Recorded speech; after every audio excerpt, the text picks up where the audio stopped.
We now look at probably the most controversial figure in Irish nationalist history, and that's Roger Casement, a great humanitarian whose reports exposed atrocities in the Congo and the Putumayo region.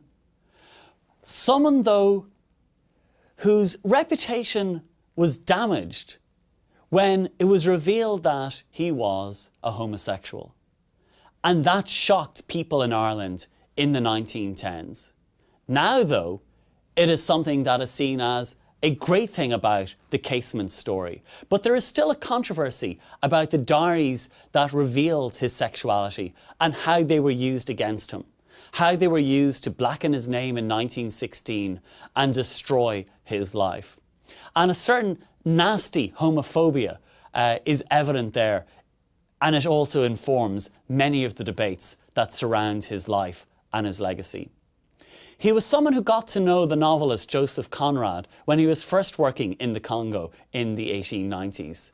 And Conrad would later use a lot of his experiences in the novel Heart of Darkness. Conrad later turned against Casement because Conrad had a son fighting in the First World War and Casement had sided with Germany. But he left a portrait of Casement towards the end of 1916, which I think is interesting. Reflecting on Casement in Africa, he said, "He was a good companion, but already in Africa I judged that he was a man, properly speaking, of no mind at all. I don't mean stupid, I mean that he was all emotion, a creature of sheer temperament, a truly tragic personality, all but the greatness of which he had not a trace, only vanity. But in the Congo, it was not yet visible yet." The story of Roger Casement is really an intriguing one. He left Ireland at the age of 15 and never really spent that much time in Ireland ever again. He went off to the Congo, he worked as a surveyor, he worked as an explorer, and he briefly got caught up in the British Imperial mission. But working for the Foreign Office then, he was given a job.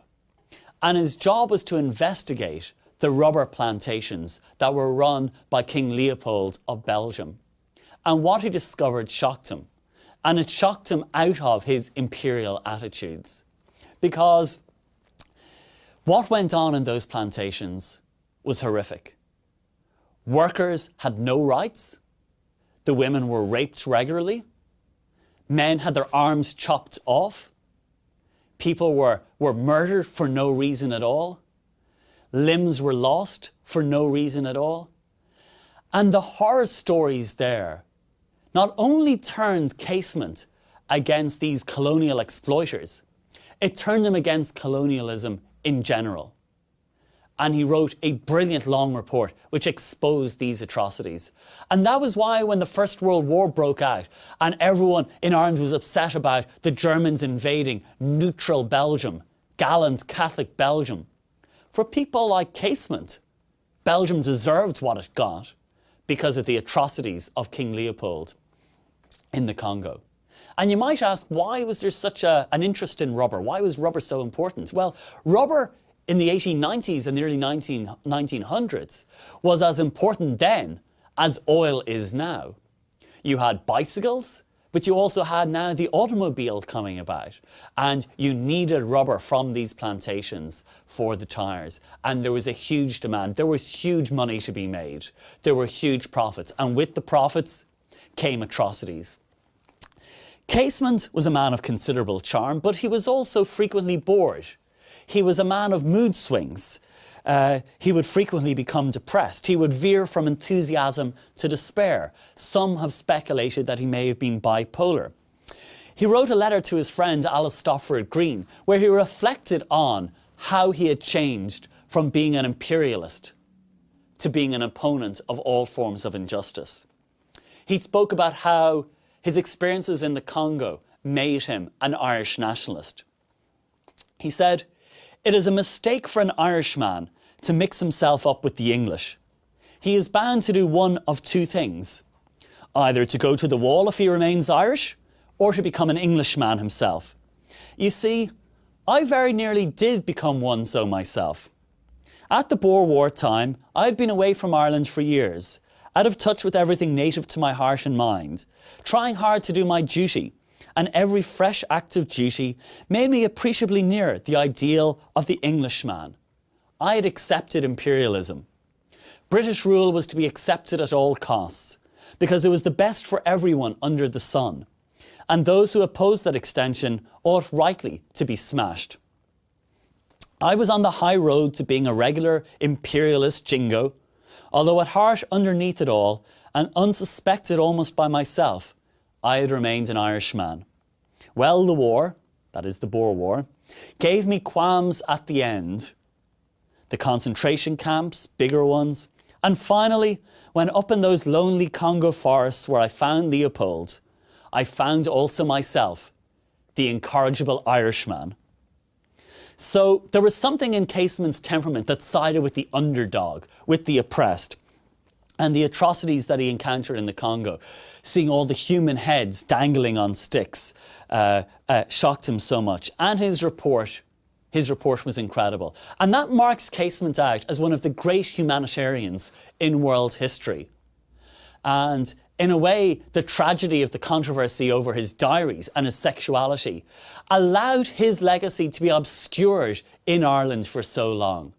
I believe that Casement would be far greatly honoured only for that, as we in Ireland have had to come to terms with this, moving away from a rigid Catholic culture, a rigid view of a narrow view of sexuality.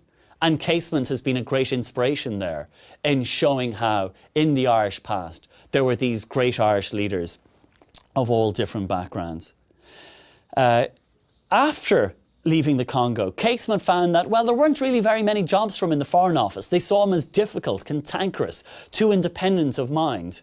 But they decided eventually to send him to Peru, to the Putumayo region, where again, there were all these atrocities to be exposed. And there he published a report of children being flogged, of women being raped by the owners, and then if they annoyed them in any way, having firebrands inserted into their bodies.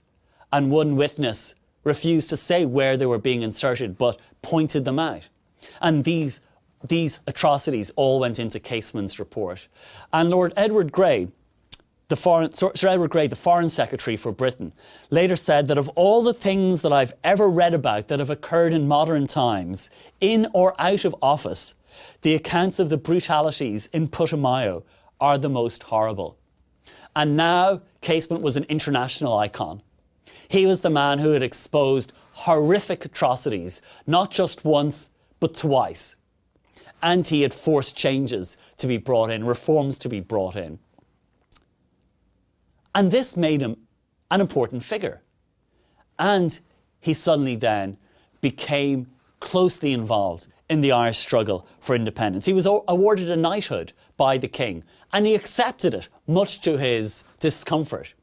He said that, I would have liked, when receiving the knighthood, to have been able to tell the king what I really thought of how Britain was ruling in Ireland, but he didn't. And so in 1913, he resigned from the Foreign Office. And in 1914, with the outbreak of the war, he left Britain to go to Germany. And there, he spent much of his time supporting the German war effort. And any time Irish and British soldiers were captured and put into prisons, he spent a lot of time visiting these prisons, trying to persuade the Irish prisoners to defect, to join an Irish brigade that would fight for Germany in the war effort. But his attempts were unsuccessful. Out of 2,300 prisoners, only 56 changed sides. At times, the prisoners attacked him, and he had to have the German soldiers protect him. And he was disgusted afterwards. He said, I very soon saw from the manner of the men that all hope of an Irish brigade must be abandoned. They were such a contemptible crew. Some of them insulted me, but all showed clearly the utter slothful indifference of that type of debauched Irishman that you couldn't appeal to anything but his greed. He said, I'm not going to go back to Limburg to be insulted by a handful of miscreant Irishmen. I cannot meet insults from cads and cowards. I can only avoid the cads and cowards. And an Irish student who met Casement at this time said that he seemed to be an extreme fidget, and he just seemed this very impulsive, excitable man. At one visit to these camps, a prisoner shouted at him, "How much are the Germans paying you, Casement?" And Casement was furious, and he called the man a scoundrel, and he walked out. Casement, because he'd been out of Ireland for so long, kind of had a naive view of what was happening in Ireland. He had rejoiced in the founding of the Ulster Volunteer Force. He was involved in the founding of the Irish Volunteer Force and the Irish gun running at Howth, which, unlike at Larne, had seen the government try and stop. And that hypocrisy, that double standard, really angered him. And he had this naive fantasy that the Ulster Unionists and the Irish Volunteers would join together and fight for Irish freedom. With the plans for the 1916 Rising, Casement came to realise that the rebellion would not be a success, and he decided to come to Ireland to try and cancel it. And he set out in a submarine, but that and landed off the shore of Kerry, and he went out in a dinghy to try and get to the shore, and the dinghy capsized, and he got on the shore, shivering, wet, freezing, and there he tried to change his clothes and mingle into a family that he met, but the police raided the area and he was captured and arrested, brought to London, and in the wake of the 1916 Rising, he was put on trial for high treason. His own lawyer, A.M. Sullivan, had a nervous breakdown during his defence, and so Casement pretty much went undefended. And he was charged with two things: for aiding and abetting the 1916 leaders. No one mentioned that he'd been trying to stop it, but also for being a traitor, for trying to recruit soldiers to the German cause during the war. And he made no real attempt to defend himself. But here's where the most disgusting part of the story emerges, because Casement was an international icon.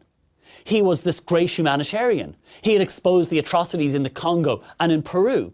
He had great friends: Sir Arthur Conan Doyle, the creator of Sherlock Holmes, George Bernard Shaw, W.B. Yeats, people in the United States. He was a loved figure.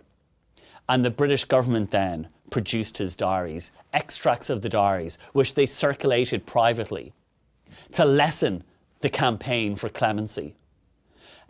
His supporters thought they could get the Americans on board, but instead they showed the American consuls these diaries, and they made sure that President Woodrow Wilson was made aware of them, and so they turned their back on him.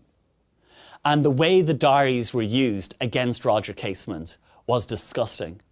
Ever since, there was always a controversy in Ireland. Lots of people tried to say the diaries were fake, although forensic evidence and other evidence has shown that they were almost certainly real.